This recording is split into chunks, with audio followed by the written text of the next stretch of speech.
guys, welcome back to our channel app tutorial. We're showing you guys on how you can add drive storage in Steam. So guys, if you're trying to add drive storage but you don't know how to add it, then this video is for you. So let's get right into it without any delays. So make sure you open your app first, and after that just log in. As you can see, I've already logged in, and after that all you need to do is just open your settings. So if you're using a Mac, just go ahead and tap on Steam right at the top here.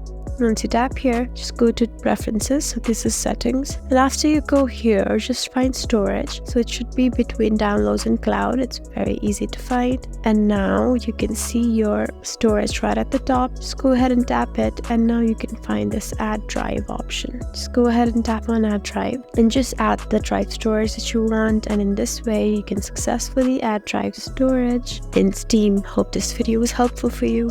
If you found this video helpful, please leave us a like and drop us a comment down below.